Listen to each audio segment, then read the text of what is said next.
Ay, nandito ako sa school ng mga anak ko. Ganito rin ba kayo? Ita-transfer ko na sila sa Quezon, ay sa province, sa Bicol.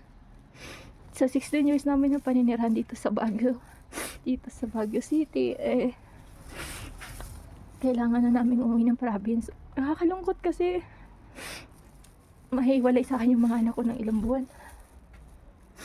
Dahil yung trabaho ng asawa ko hindi na okay. Pero mababalik ako dito dahil may work ako dito.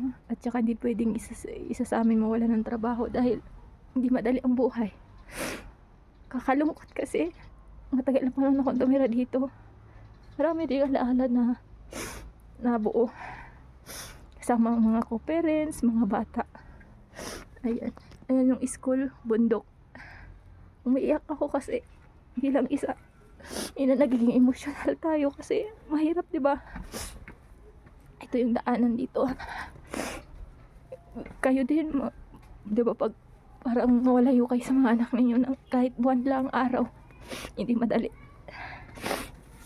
Tagal kasi panahon na magkakasama kami dito.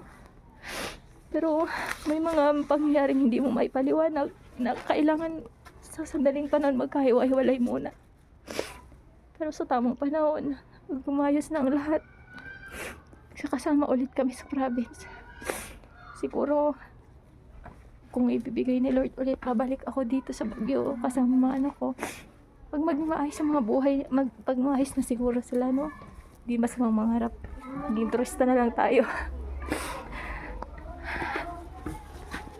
Naiiyak ako kasi finally talaga transfer na sila. Ito na yung mga requirements nila.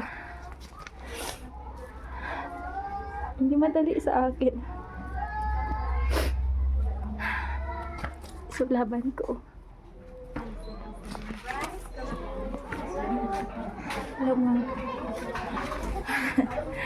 Bakit yan mga Transfer na po sila saan? sa Quezon po. Wala na kasing work dyan.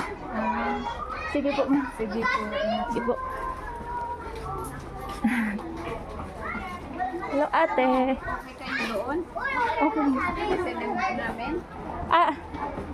Sige po, babay po muna.